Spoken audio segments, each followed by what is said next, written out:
안녕하세요. TV닥터 건강클리닉의 연규옥입니다. 안녕하세요. 이용입니다. 네, 건강한 치아는 오복 중 하나라는 말이 있죠. 그만큼 이가 아프게 되면 너무 고통스러워지고 또 힘들어지는데 특히 이제 사랑니 같은 경우는 잘못 나게 되면 이 고통이 굉장히 심각하더라고요. 네, 그렇죠.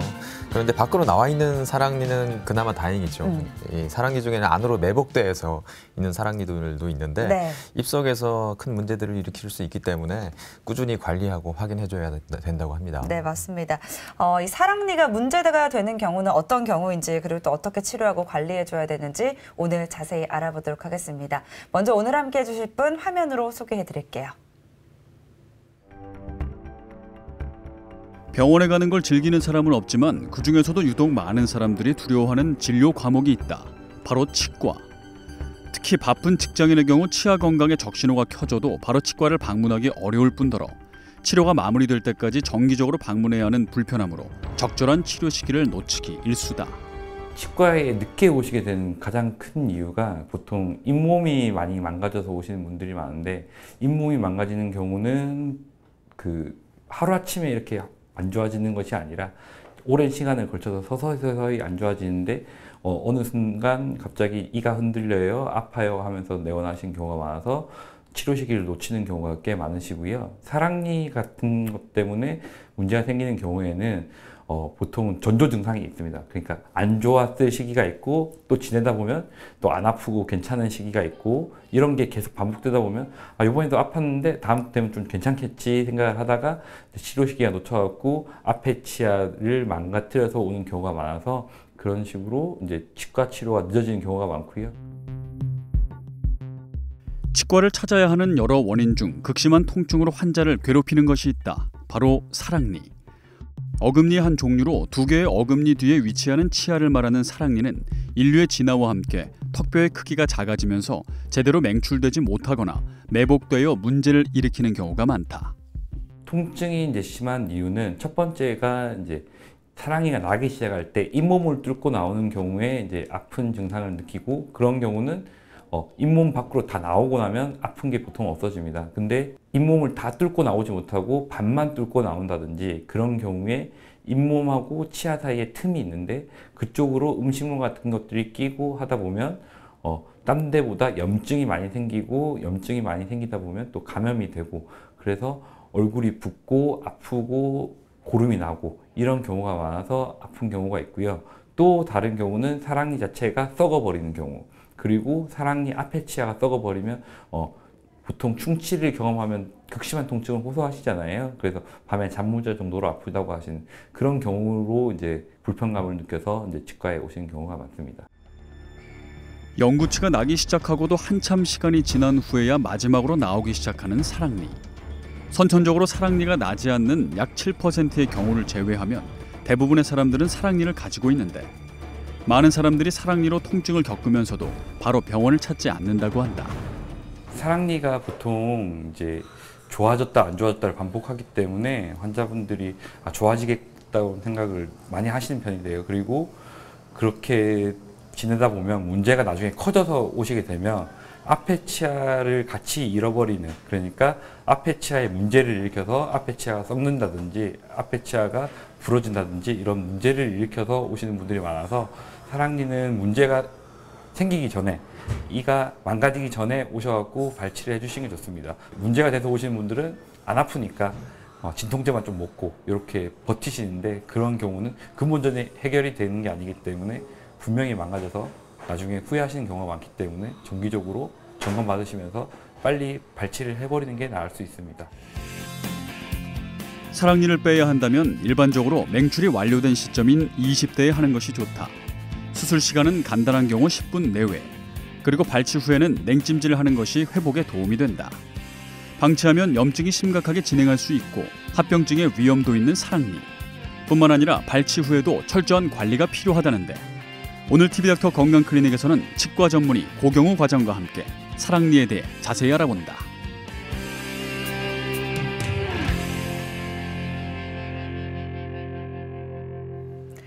네, 이 사랑을 알게 되는 나이에 난다고 해서 이름이 붙여진 게 이제 바로 사랑니죠. 네. 이름은 너무 예쁘지만 그 날 때 이제 통증은 또 사랑스럽지 못합니다. 그렇죠. 네.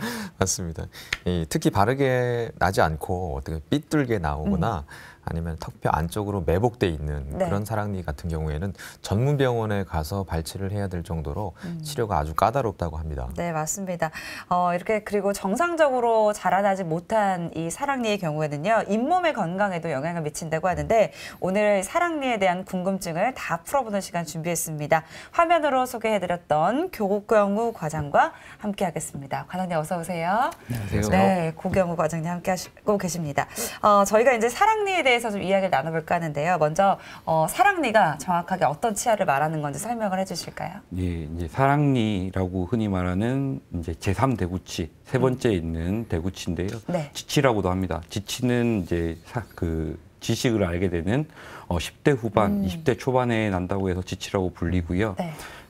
화면에서 보시면 네. 첫 번째 우리가 나오는 전치, 앞에서부터 보면 전치가 있고 측절치, 그다음에 송곳니라고 하는 견치가 있고요. 그다음에 소구치 2개가 있고 대구치 2개가 있고 그 안쪽으로 존재하는 세 번째 있는 대구치를 사랑니라고 말하게 됩니다. 네. 그런데 이 사랑니가 양쪽에 모두 생기는 분이 있는가 하면 또 어떤 분은 사랑니가 나지 않는 분들도 있다고 맞아요. 하더라고요. 네, 맞습니다. 사람마다 이게 다른 건가요? 예, 그렇죠.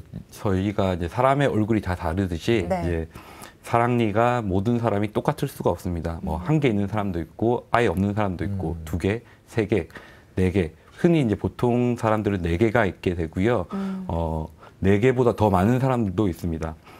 현대 이제 인간의 턱은 이제 진화가 거듭되면서 턱이 작아졌어요. 작아져갖고 사랑니를 모두 품을 만큼 턱이 충분히 크지 않아서 사랑니가 날 수가 없는 그런 구조로 되어 있어서 사랑니가 이제 나오지 않고 매복되어 있는 경우가 많습니다. 그리고 이제 이렇게 매복이 되어 있으면 사람들이 이제 나는 사랑니가 없는가 보다라고 생각하는 경우도 꽤 많습니다. 네. 근데 이제 사랑니가 나는 사람들 중에서도 이제 뭐 어릴 때부터 좀 일찍 사랑니가 나는 분들도 계시고 네. 진짜 말 그대로 성인이 된 이후에 사랑니가 나는 사람들도 있거든요. 이렇게 사랑니가 나는 이 시기가 좀 다른 이유도 있을까요? 예, 그렇죠. 이제 저희가 아기들이 처음 낳았을 때 유치가 나는 경우도 이제 보면 시기가 다 다르지 않습니까? 맞아요. 빠른 예. 아기들도 있고. 네, 빠른 예. 아기도 있고 느린 아기도 있고 그거랑 마찬가지로 이제 어른이 되어서 이제 사랑니가 나는데 사랑니가 날 때 어떤 사람들은 고등학생 때 나기도 하고 좀 나이가 들어서 나시는 분은 20대 초반, 중반까지 보통 나게 되고요. 그리고 이렇게 늦게 나고 빠르게 나는 이유 중에 가장 큰 거는 사랑니가 매복되어 있는 위치의 차이도 있을 수 있고, 그다음에 맹출되는 각도 이런 것들 때문에 차이가 날 수도 있습니다. 예, 다음 화면에서 보시면 네. 이제 사랑니가 이제 이렇게 근심 경사돼서 이렇게 근심으로 근심이랑 앞쪽을 말하는 거죠. 네. 누워 나는 경우가 있고, 그다음에 뒤로 이렇게 나는 경우도 있고요. 그다음에 이렇게 아예 누워서 이렇게 나는 경우도 있고, 그리고 수직적으로 아예 아래쪽에 이렇게 매복되어 있는 경우도 있습니다. 그렇군요. 네.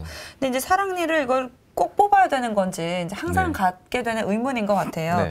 또 안 뽑고 그냥 두는 분들도 계시거든요. 네, 맞습니다. 이제 사랑니가 입안으로 예쁘게 잘 나갔고 이제 기능을 하고 있다. 기능을 하면 잘 씹히고 있다고 하면 보통은 이제 안 뽑고 깨끗하고 하면 안 뽑고 쓸 수 있는 확률이 있는데 이제 다음 화면에서 보시면 네. 이렇게 잇몸에 반쯤 묻혀 있는 경우라든지 이제 주변으로 염증을 일으키는 경우가 있으면 뽑아주는 것이 좋습니다. 저 화살표 부분이 염증인 건가요? 네, 그렇죠. 여기 사랑니가 있는데 그 뒤쪽으로 염증으로 인해서 잇몸이 이렇게 부어 있는 경우처럼 있으면 관리가 안 되고 관리가 안 된다면 썩고 염증이 생긴다는 얘기이기 때문에 네. 뽑아주는 것이 좋습니다. 네. 그리고 옛날에는 사랑니가 반듯하게 나와 있으면 이제 임플란트가 대중화되어 있지 않던 시절에는 그 사랑니를 가지고 앞에 치아랑 이렇게 연결해서 브릿지라고 하는 그런 보철물을 해서 이가 빠졌을 때 대처하는 방법이 있었으나 네. 요새는 임플란트가 아주 대중화되어 있어서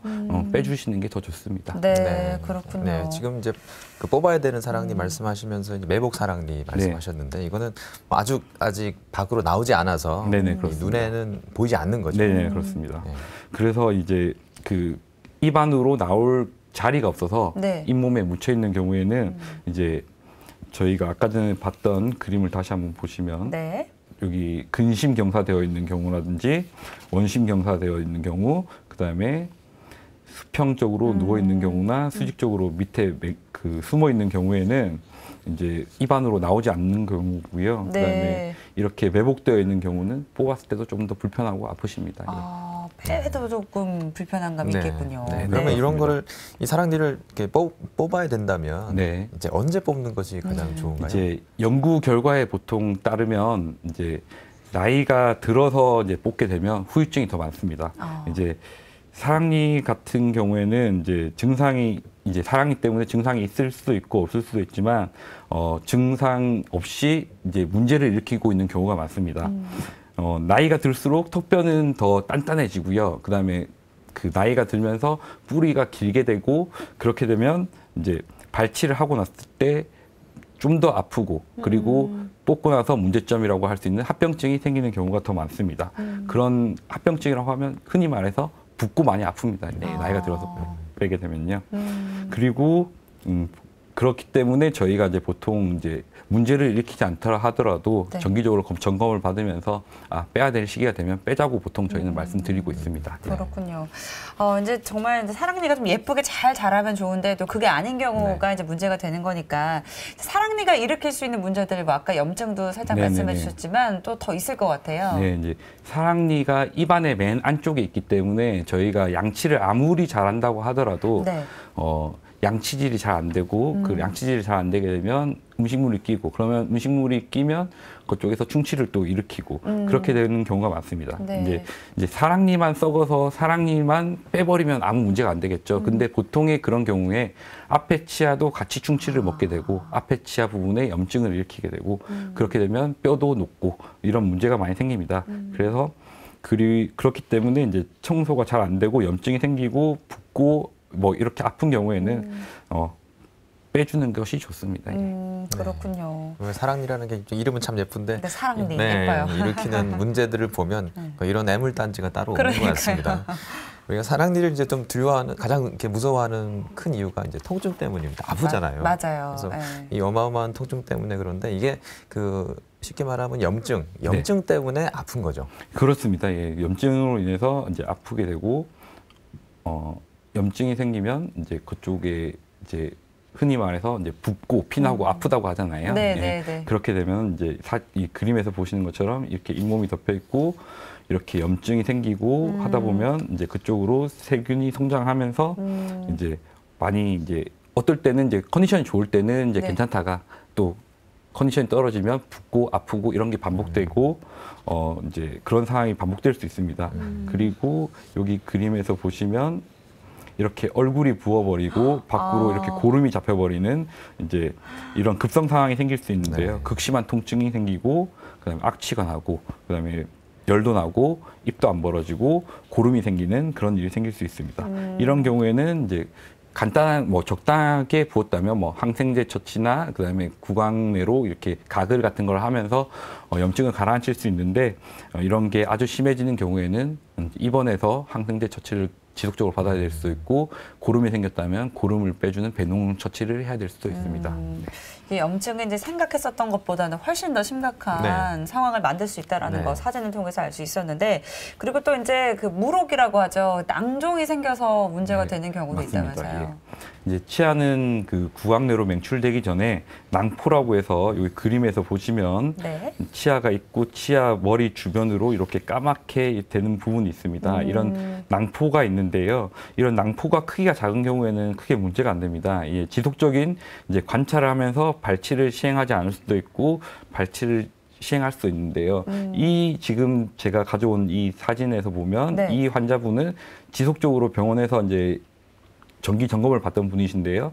이게 커졌습니다. 이렇게 엄청 커져갖고 물혹이 이렇게 커져버린 거예요. 이렇게 커져버린 경우에는 뼈를 녹이고 이제 그렇게 되는데 지금 이 환자분은 통증이 없으셨어요. 통증이 없고 모르고 계셨던 거죠. 모르고 계시면서 이런 턱뼈를 녹이고 있는 상황이기 때문에 이런 경우에는 어떤 경우에는 여기다가 관을 넣어서 사이즈를 줄여주기도 하고요. 아니면 사이즈를 줄이지 않고 전신 마취를 해서 전신 마취하에 이제 다 제거해야 하는 수술을 하기도 합니다. 예. 어떤 면에서는 좀 쉽게 간단하게 치료할 수 있는 게 나중에는 좀 네, 아주 그렇습니다. 큰 예. 수술이 될 수도 그렇죠. 있는 예. 상황이네요. 맞습니다. 예. 네, 사랑니가 일으키는 또 한 가지 또 중요한 문제가 원래 이제 건강한 어떤 주변 치아를 이렇게 좀 망가뜨릴 수 있는 안 좋은 영향을 줄 수 있다는 것 같은데요. 바로 옆 치아에 가장 큰 영향을 줄 수 있겠죠. 네, 맞습니다. 예. 여기 아까 전에 설명드렸던 대구치 부위인데요. 네. 이 대구치 부위 뒤쪽으로 보시면 사랑니가 이렇게 누워난 경우에 이제 앞에 치아에 충치를 일으키게 됩니다. 예, 앞에 치아에 충치가 일으키면 이 사진에서는 네. 충치가 머리 부분, 우리가 씹는 면, 치아 머리 부분에만 존재하는 경우에는 저희가 다음 네. 그림에서처럼 여기 사랑니 주변에 사랑니를 뽑고 나서 이렇게 충치가 확인이 됩니다. 이런 경우에는 저희가 이제 신경 치료를 하고 하는 이제 근관 치료를 받고 네. 근관 치료가 마무리되고 나면 이렇게 여기를 충치 있는 부분을 깨끗하게 떼우고 나서 이제 크라운이라고 하는 보철 치료를 하면 되는 경우인데요. 네. 이런 경우만 돼도 이제 이를 발치를 하지 않는데 다음 그림에서 보시면 네. 이렇게 사랑니가 많이 썩어버리고 앞에 치아도 뿌리까지 썩게 만드는 경우가 있습니다. 침범을 많이 했네요. 예. 뿌리까지 썩어버리면 이거는 저희가 어떻게 해드릴 수 있는 방법이 없어요. 이거는 사랑니 때문에 충치가 생겨서 뿌리까지 썩어버린 경우에는 발치를 시행해야 됩니다. 발치를 시행하고 나면 네. 그 뒤에는 저희가 이제 해드릴 수 있는 방법이 임플란트라고 하는 이런 그림에서 나오는 이렇게 임플란트를 할 수 있는 방법밖에 없습니다. 정말 억울할 것 같아요. 네. 이게 예. 옆에 있는 그 대구치라는 게 어금니잖아요. 네, 맞습니다. 그렇죠? 그래서 우리가 평생 흔히 써야 말하는- 되는 치아인데 네. 이거를 이렇게 사랑니 때문에 미리 뽑았으면 문제가 안 됐을 사랑니 때문에 뽑게 된다면 돈은 돈대로 그렇죠. 들고 시간도 뺏기고 너무 억울한 어떻게 부분이 있는 생각하면 거죠. 예. 제일 중요한 이빨이잖아요. 그렇죠. 씹는 데 맞아요. 쓰이는 씹어 이빨이니까. 먹어야 되는 치아이기 때문에 네. 그러니까 사랑니랑 그리고 이제 그 어금니까지 다 네. 빼야 되는 상황이 생기는 거고요. 네. 이제 사랑니가 일으킬 수 있는 문제 중에 또 치근 흡수라는 게 있다고 해요. 네. 치근 흡수 이건 어떤 건지 네. 설명해 주실까요? 다음 그림에서 보시면요. 네. 이제 저희가 치근이라고 하면 뭐 뿌리를 뜻하는 거고요. 네. 이렇게 사랑니가 이렇게 누워 있으면서 아무 문제를 안 일으킬 수도 있지만 네. 앞에 치아 뿌리를 녹이는 게 여기 보이지 않습니까? 까맣게 이렇게 된 부분이 가만히 있는 앞에 치아를 뿌리를 녹이는 겁니다. 이건 거의 충치 먹은 거나 거의 진비와 다르지 않고 이제 이렇게 된 경우라서요. 이거는 그냥 둘 수는 없고 네. 발치를 하는 경우가 거의 대부분입니다. 발치를 하게 되면 이제 이 끝에 어금니는 저희가 임플란트 말고는 할 수 있는 게 틀니인데요. 네. 이 하나 때문에 틀니를 할 수는 없잖아요. 그래서 그렇죠. 보통 임플란트를 보통 많이 진행하게 됩니다. 네. 그렇군요. 그리고 이 사랑니 때문에 턱뼈가 골절되는 경우까지 있다고 하더라고요. 네, 맞습니다. 턱뼈까지요. 네. 네, 그 사랑니 때문에 턱뼈가 골절된다고 보기는 어렵으나 네. 그 우리가 흔히 경험할 수 있는 뭐 외상 아니면 이제 뭐 교통사고, 뭐 상해 뭐 이런 경우에 그쪽 부분에 이제 큰 힘을 받았을 때 이제 골절이 되기 쉽습니다. 우리가 그림에서 보시면 충격을 받았을 네, 때. 맞습니다. 이렇게 턱뼈가 있으면 턱뼈 여기를 저희가 하악각이라고 하는 이렇게 각진 부분이 90도 가량으로 되는 각진 부분인데요. 네. 이쪽 부분에 충격을 딱 받아버리면 사랑니 있는 부분이 뼈가 얇기 때문에 이쪽에서 골절이 되는 경우가 많습니다. 네. 골절이 돼버리면 이렇게 턱뼈가 어긋나고 그렇게 되면 이렇게 이에다가 철사를 묶어서 고정을 해주고 그다음에 전신 마취하에 여기 부분을 이제 맞춰주는 수술을 해야 될 수 있습니다. 그렇게 수술이 되는 경우에 이제 이렇게 사랑니가 존재하게 된다면 뼈 맞추는 것도 어렵게 되고 그리고 사랑니가 있는 부분으로 감염의 위험이 높습니다. 감염의 위험이라면 고름이 나고 이렇게 염증이 생길 확률이 높기 때문에 사랑니가 이렇게 골절의 위험에도 큰 영향을 끼친다고 볼 수 똑같은 있습니다. 충격이 가해지더라도 네, 맞습니다. 쉽게 부러진다는 네, 거죠. 맞습니다. 예. 그렇군요. 네. 이제 지금부터는 이 사랑니를 빼는 방법에 대해서 좀 살펴볼까 합니다. 이제 앞에서 저희가 잠깐 언급해 주시긴 했는데 다시 한번 짚어볼게요. 사랑니의 발치가 필요한 경우부터 한번 이야기 다시 나눠볼까요? 이 사랑니가 이제 발치를 해야 되는 경우는 이제 맹출이 정상적이나 이제 그 관리가 안 되는 위생상 좋지 않거나 충치가 있는 경우는 발치를 해줘야 되고요. 그다음에 맹출이 정상적으로 되지 않아서 잇몸이 자주 붓는다든지 염증을 일으키는 경우에도 발치를 해줘야 되고요.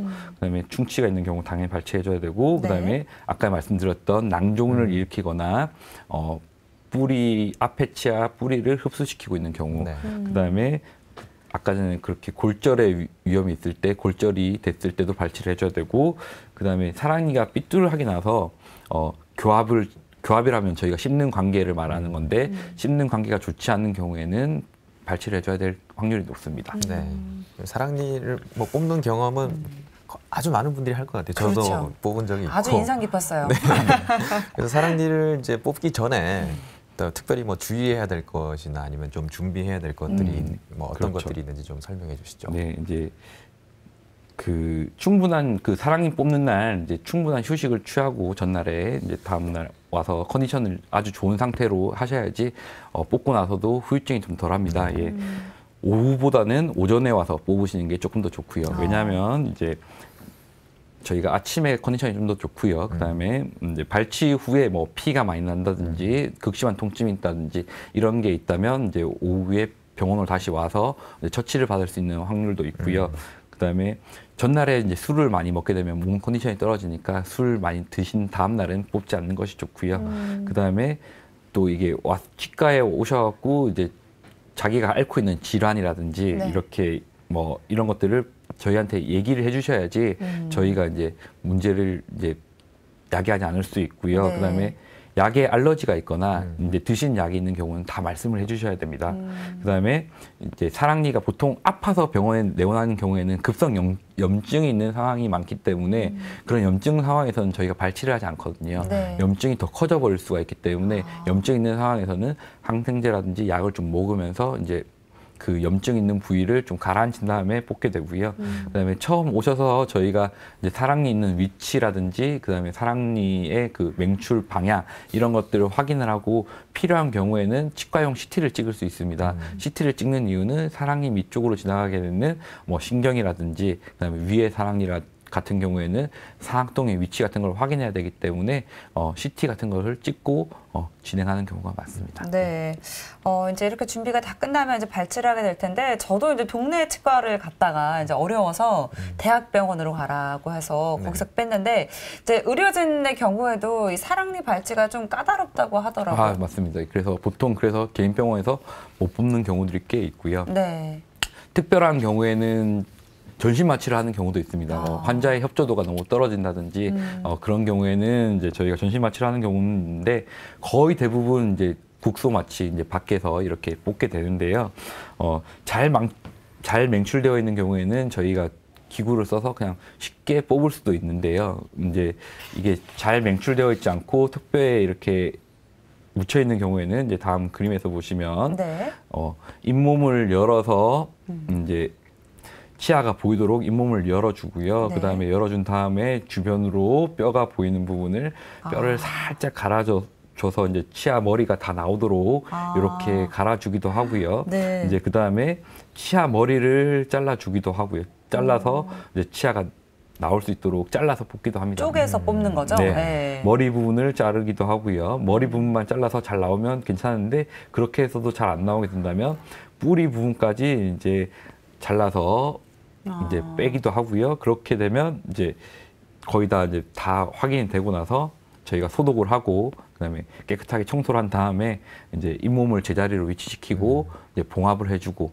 그다음에 지혈을 위해서 이제 꺼즈를 이제 물고 보통 귀가 조치하게 됩니다.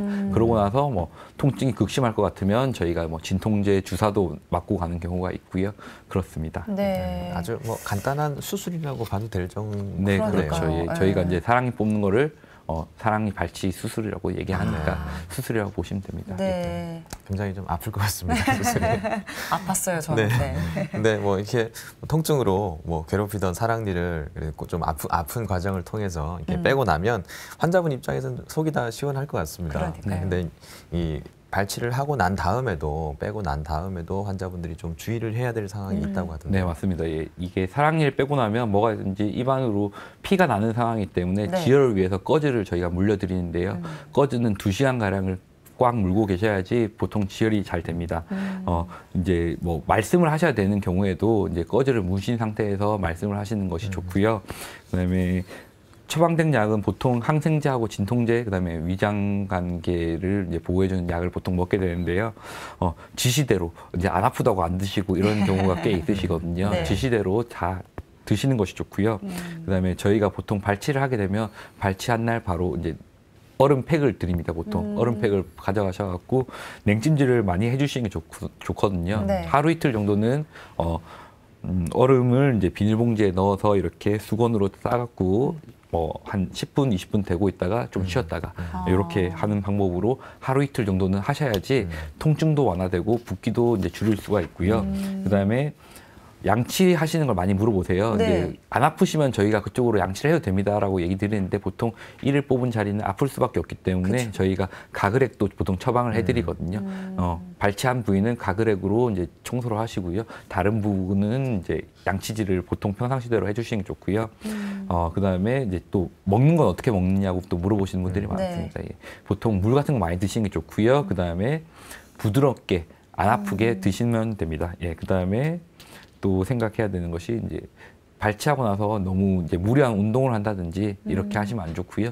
휴식을 취하시는 게 좋고요. 그다음에 또 담배 피우시는 분들, 그다음에 빨대 빠는 이런 행위들이 이제 저희가 그 이 뽑은 자리에 피가 잘 고여있어야 되는데 그 피를 잘 고이지 않게 빨아 당겨 버리기 때문에 그런 것들은 피하시는 게 좋고요.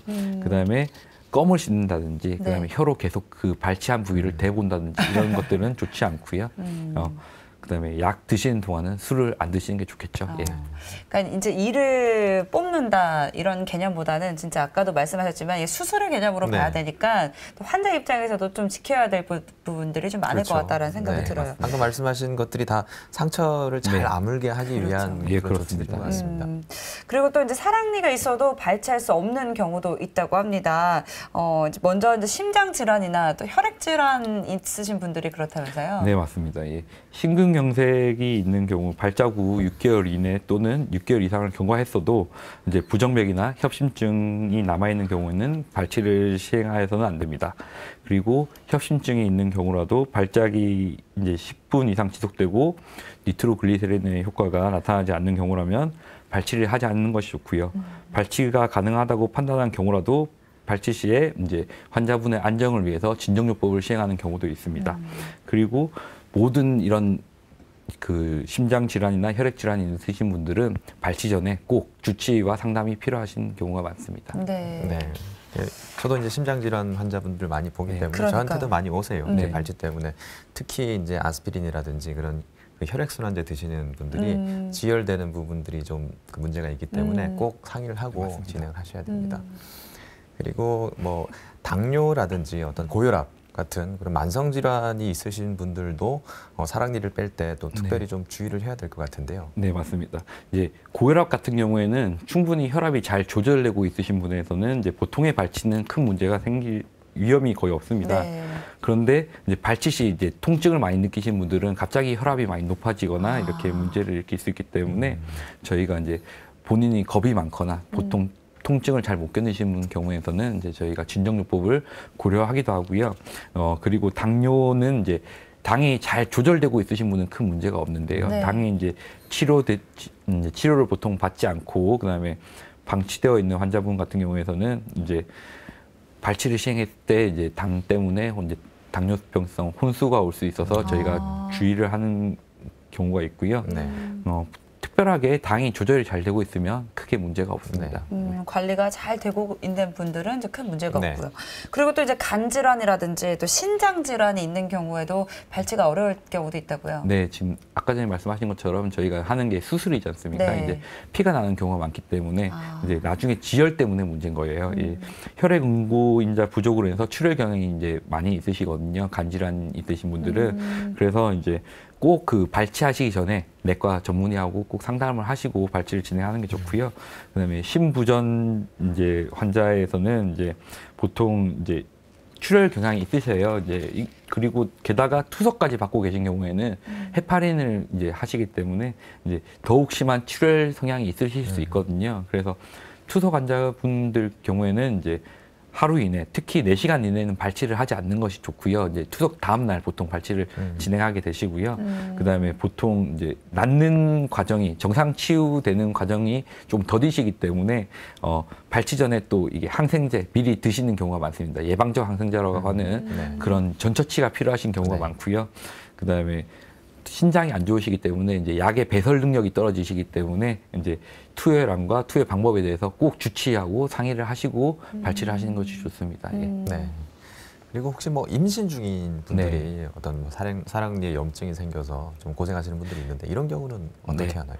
저희가 이제 주변의 사람들이 이제 임신을 할 때 임신 전에 저희는 꼭 사랑니 같은 것 입안에 치료할 거 있으면 치료를 하라고 말씀드린 편이고요. 네. 그 임신 자체는 이제 질병이 아니지 않습니까? 그쵸. 질병이 아닌데 이제 3개월까지는 이제 그 유산의 위험이 있을 수도 있고, 그다음에 임신 7개월 이후에는 이제 조산의 위험이 있을 수 있기 때문에 그 시기는 피해줘야 되고요.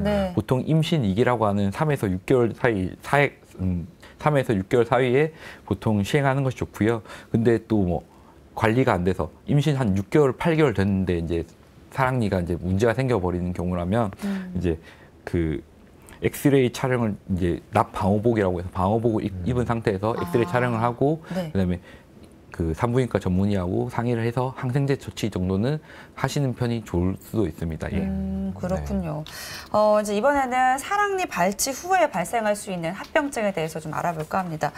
사랑니 발치 같은 경우는 합병증이 많이 발생하는 편인가요? 어떻습니까? 네, 이제 사랑니 발치 후에 합병증은 이제 모든 이제 치과 치료를 받으면 이제 입안이 아플 수도 있고 그러는데요. 이제 사랑니 발치 같은 경우는 이제 합병증이 좀 많은 편입니다. 예. 그래서 이제 보통은 일주일 이내에 거의 대부분 사라지게 되는데요. 그 통증이라든지 이렇게 합병증 같은 경우에는 나이가 많이 드신 분일수록 이제 문제를 더 많이 일으킬 확률이 높고요.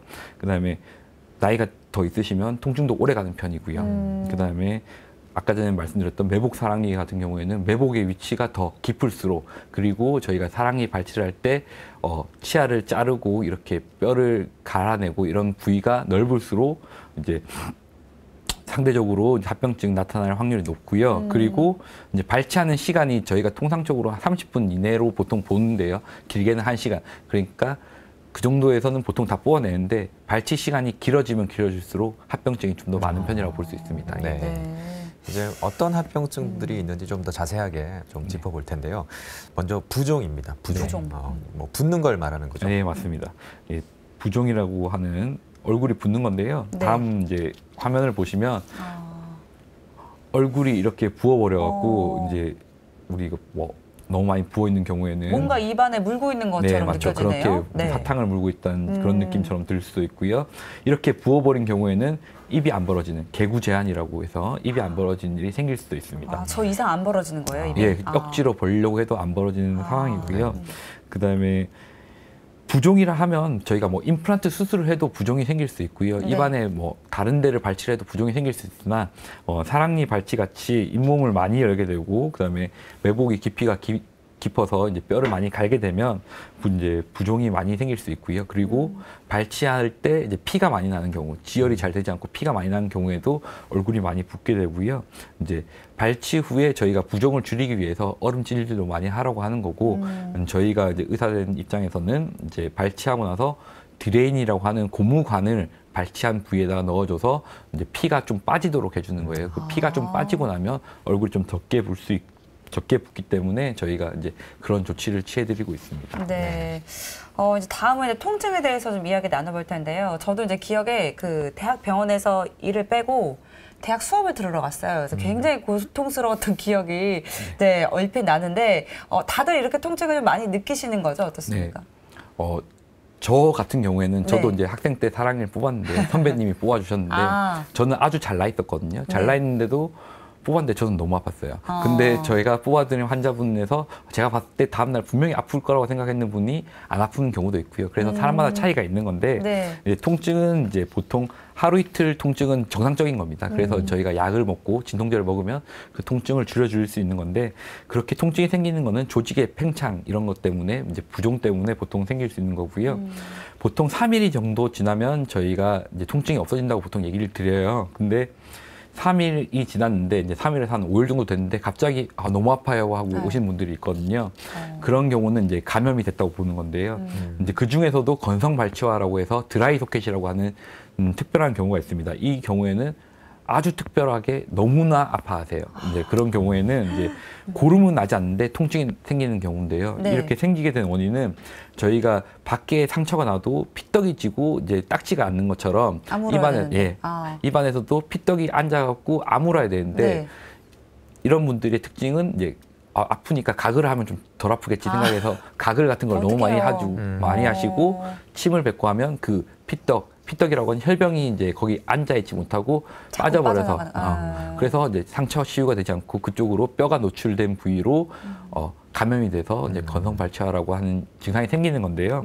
이런 경우에는 이제 저희가 이제 진통제를 드리고 그다음에 그쪽에 그 뼈가 노출된 부위를 다시 깨끗하게 청소를 하고 난 다음에 다시 꾸며주는 경우가 있습니다. 이런 경우가 생기면 상당히 불편하시고 고통스럽습니다. 예. 그렇겠네요. 네. 드라이 소켓이라는 게 이게 소켓 안에 네. 이제 완전히 말라 있다는 거죠. 네, 맞습니다. 피 같은 게 좀 차 있어야 되는데. 그러니까요. 네. 아물어야 되는데. 네. 네. 다음은 이제 감염에 대해서 좀 알아볼 텐데요. 이 감염이 되면 많이 아파하시고 많이 힘들 수 있다고 하네요. 맞습니다. 예, 감염이 된 경우에는 아까 전에 보신 사진처럼 얼굴이 많이 부어 있는 경우에 많이 생기는데요.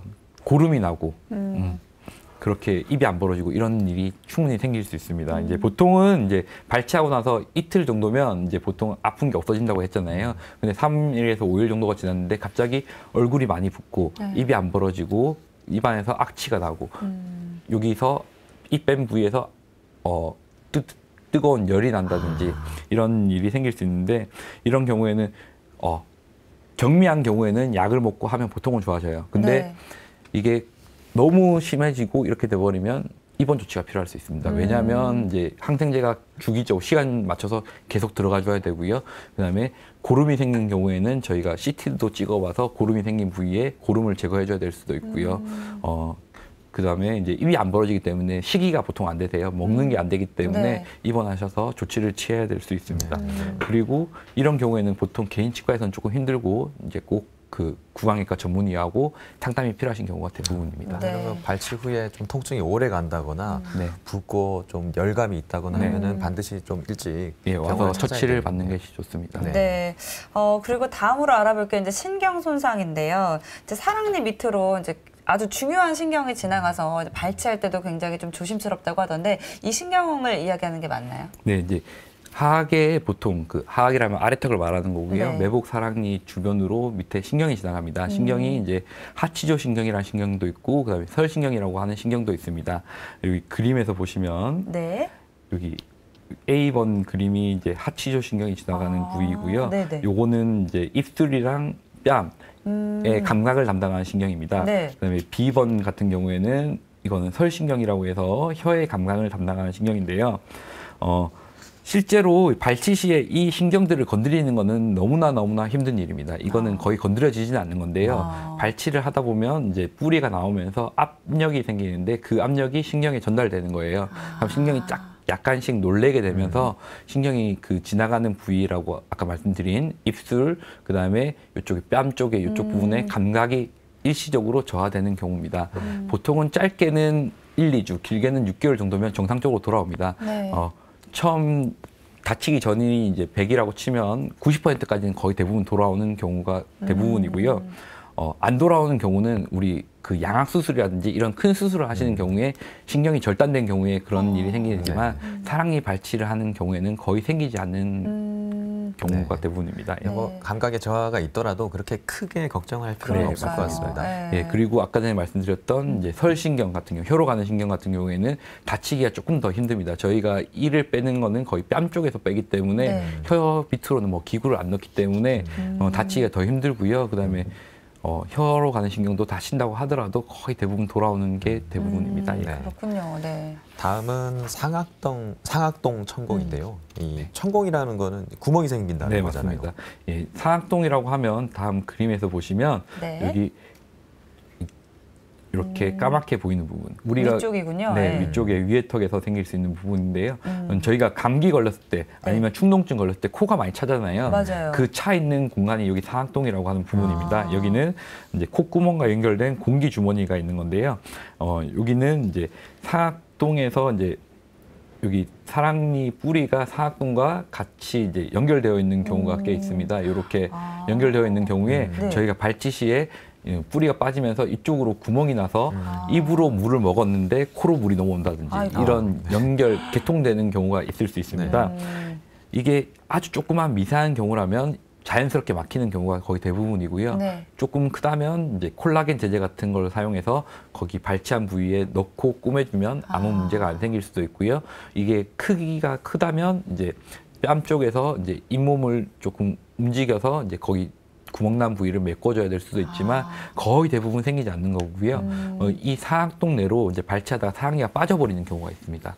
그렇게 돼버리면 사각동을 이제 저희가 그 창 내듯이 구멍을 뚫어서 사랑니를 빼야 될 수 있거든요. 그렇게 되면 조금 고생스러우실 수 있지만 그래도 다 뺄 수 있는 부분이기 때문에 그렇게 걱정하실 부분은 아니지만 생길 수도 있는 부분이기 때문에 제가 설명을 드리는 겁니다. 예. 가능성은 아주 희박하다라는 네, 맞습니다. 말씀. 예. 네.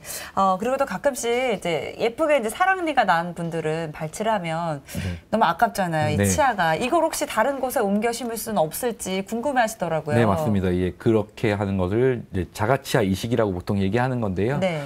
이거는 이제 할 수 있는 경우가 너무 한정적입니다. 이제 사랑니가 있는 경우에 이제 다른 쪽에 이를 뺄 경우가 있어갖고 그 뺄 치아를 이제 빼고 나서 사랑니를 그쪽으로 옮겨 심는 건데요. 이거는 적절한 케이스 선택이 저희는 필수적인데요. 네. 여기 사진에서 보시면 여기 충치가 먹어서 네. 불편한 경우에 이 사랑니를 빼갖고 이쪽으로 옮기는 겁니다.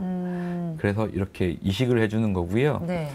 이렇게 성공하기 위해서는 사랑니를 뺄 때 사랑니가 부러지지 않아야 되고요. 그다음에 이를 뺀 치아가 사랑니와 크기가 거의 비슷해야 되고요.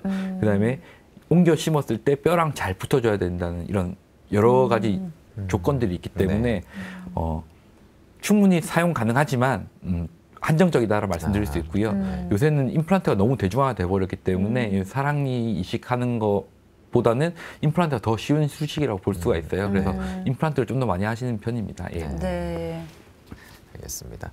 지금까지 이제 사랑니에 대해서 여러 가지 궁금증들을 좀 풀어봤는데요. 네. 실제 치료하셨던 환자의 예들을 좀 살펴보면서 설명을 더 들어보겠습니다. 어떤 환자인가요?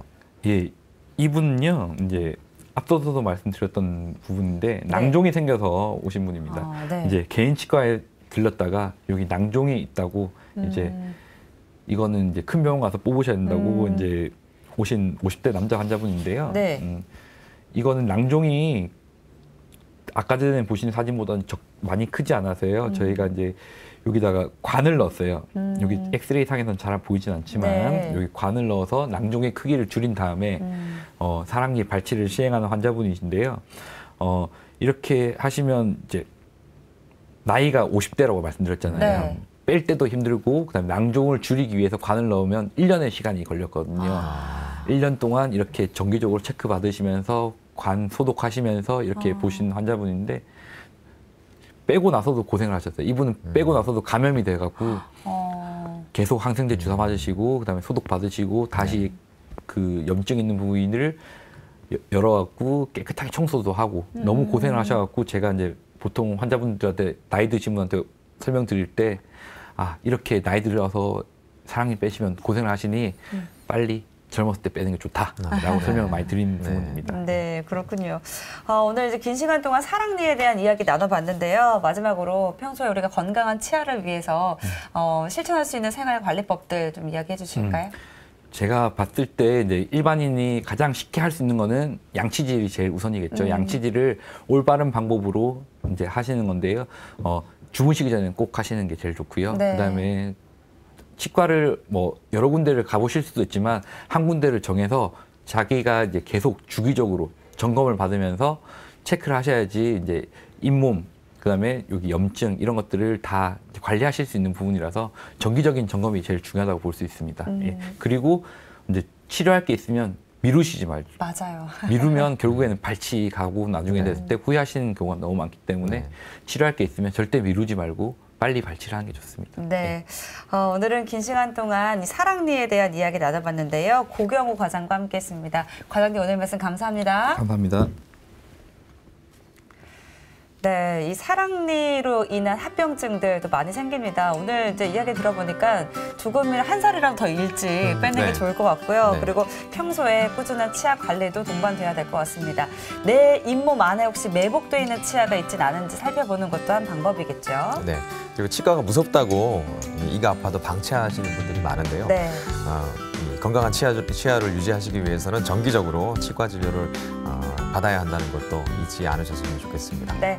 TV닥터 건강클리닉 오늘은 여기까지입니다. 저희는 다음 주 이 시간에 다시 찾아뵐게요. 고맙습니다.